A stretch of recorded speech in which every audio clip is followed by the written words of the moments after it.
Well, good afternoon and welcome to Take 10, Easy Community Service Project Ideas with our Miss Cindy Grooms, Doña Ana County 4-H leader.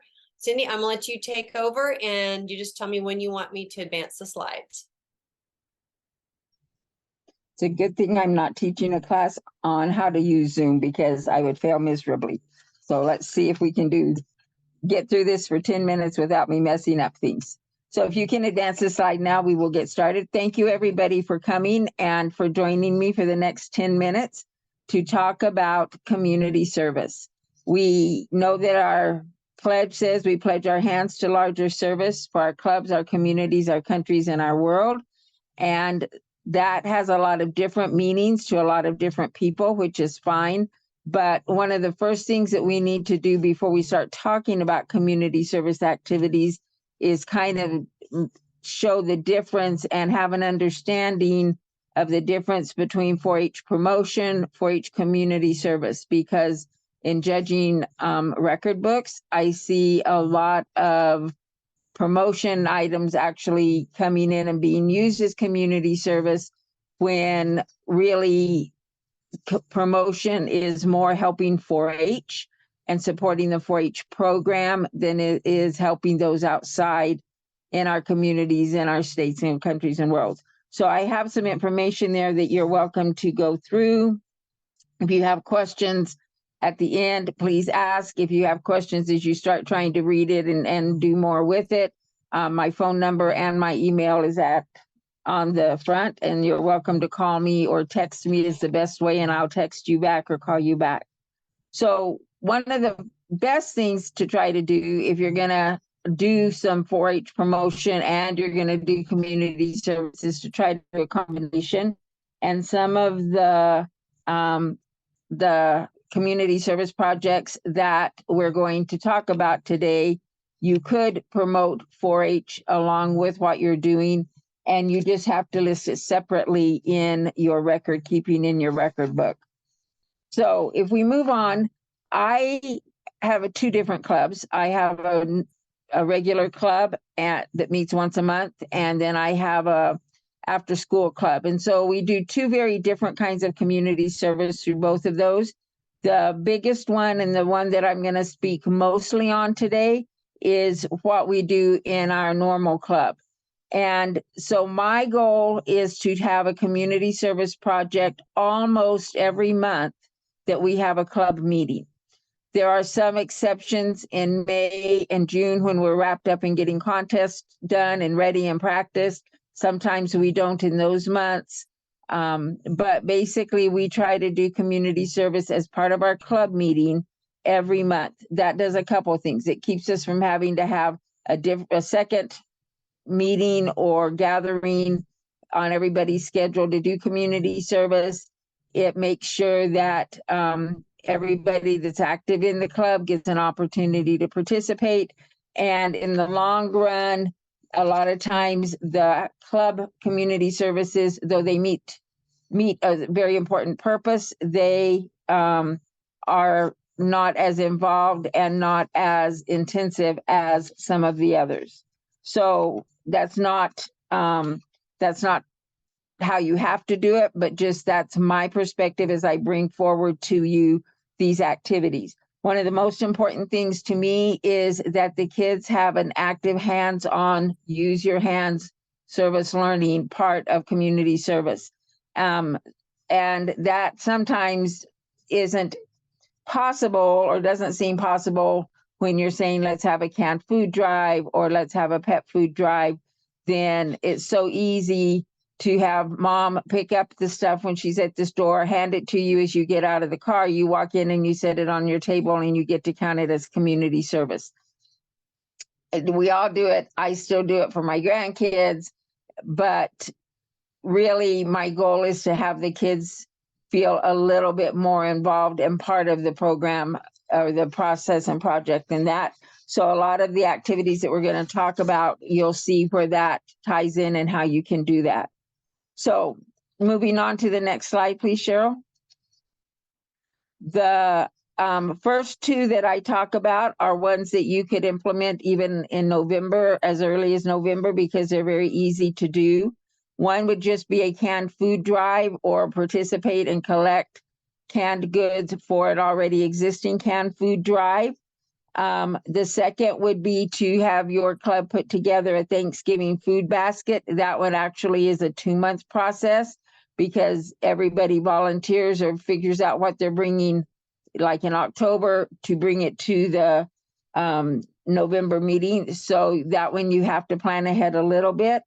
But for each of those at the meeting, then the members would make the food jars. So you see those gift jars, very, very popular at Christmas, where you put the meal in the jar with just a few extra ingredients that the families have to provide, and it makes a meal or it makes a dessert or whatever. So in this particular community service, when we do it, then the kids help make 2 or 3, 3 or 4, depending on how many members we have at the time, jars of like dessert mix, or the beans are a good one because beans are relatively cheap. The chili mix is good. I try to keep it down where not only is it not costing me a lot of money to provide the items, but it also would be things that the family would not have to put a lot of money out to make. And so they would make those jars. They would help do the labeling. An important part, because of food allergies, is to make sure you list what's in the jar, not only what's on the recipe. And so the kids can all help do that, can label them, can tag them, can make the fancy lids on top. But more importantly, they are actually creating a food to put in the food basket. So that is one that I find is very worthwhile, and all ages can participate in it. Doesn't take a lot of time usually, and is relatively inexpensive if you're not trying to make a whole lot of the food jars.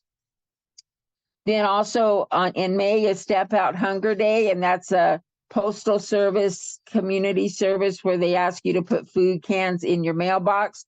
So that's a very easy one to promote if you choose to do so. Moving to the next slide, and you'll see these are, the first ones are kind of monthly almost. That's just because those are the things that I'm thinking about in the upcoming meetings.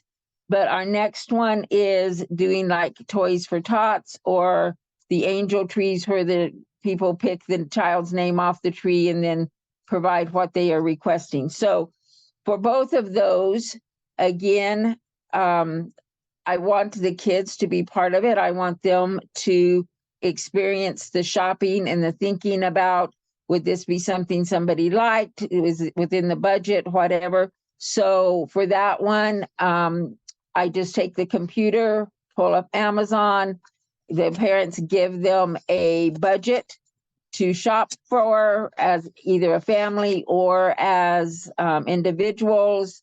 They have help and supervision in making the choices so that we make sure it's the right age group, the right quality, those age appropriate things. When they made their decision, they put it in the cart. Parents pay me the money, or they pay me the money, and then I order the things. And then when we get them in, we can come together for a short period of time to either meet and give them to Toys or Tots, or we can wrap the angel trees, gifts, and whatever. For the angel tree, a lot of times I have gotten to where I just ask them if the kids can choose something, not specifically for a specific child, but we donate those. They use those to kind of add to the the gifts that might be lacking, to balance out sibling gifts, to make changes if there's something that's not quite right with age-wise and stuff like that. Benefits them as well as benefiting us. The next slide then is some of the winter projects that we have done in the past. Doing the blankets or gloves and hats and scarves for the homeless is a very, very important community service. A lot of times it's done earlier, and that's perfectly fine as well. But what we try to do is I purchase some of the fleece itself. I have to get pretty neutral colors because there's no way that we're going to match to what the kids are donating necessarily. But then you can cut strips and you find directions, various kinds of directions for fancy and not fancy. I keep ours very simple. We go ahead and cut the ends, and they can double tie them where it makes like the little diamond. So we cut up a little farther for them to do that. They tie off the ends, make them fancy, and then they put a scarf with their mittens or gloves and hats that they are donating. If we choose to do blankets instead, we do the same thing. We get some of the fleece blanket kits. The kids help make at least one or two at the meeting that we donate along with the ones that they did. Moving kind of to a different perspective, and if you want something that's like a good one for just a Clover Bud activity, or if you need something, you've already done the gloves and cold weather community service project, then February 3rd is National Feed the Bird Day. So I gave some directions there for a very easy bird feeder that the kids can hang outside. And that helps kind of, you can explain that nothing's growing in the middle of winter. Birds need some extra help, those kinds of things as well. And then I provided an idea for a goodie bag for using to give to senior citizens, Meals on Wheels, assisted living homes, those kinds of things. The next slide is talks about Valentine's for vets. There's a lot of different organizations that we support as a county with Valentine's Day. One of them is we have a connection with the Meals on Wheels people, and so countywide members make Valentine cards for the people that are served the meals. The drivers take and deliver the Valentine card as they deliver the meal at some point during the Valentine season. They can be Valentines you buy. I usually have the kids put them on a piece of cardstock so they're a little bigger, a little stronger, easier to handle, more room for the kids to write their names on the back. And they just sign it, Happy Valentine's Day from a 4-H friend, and put their first name. We do a lot with cards, and at the end, I hope to have time to talk about that. And that's always what we do, is from a 4-H friend. So we're kind of promoting 4-H, but only their first name so that we're within the lines of privacy and safety. The goodie baskets for the first responders, those can be done anytime. And they are just, everybody brings some kind of a snack food. You can either decide ahead of time and assign, or people can volunteer. Everybody just brings what they have and you divide it out. The kids help fill the baskets. They write thank you cards, or they sign a thank you card, whichever direction you're wanting to go.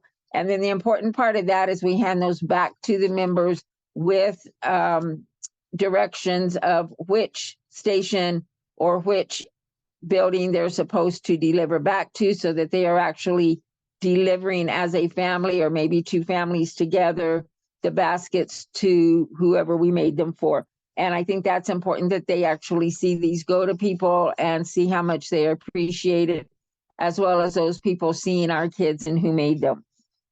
For the Valentines for Vets, our White Sands group, the after school group, we have for numerous years done cookies and Valentines for the Veterans Center up in Tier C.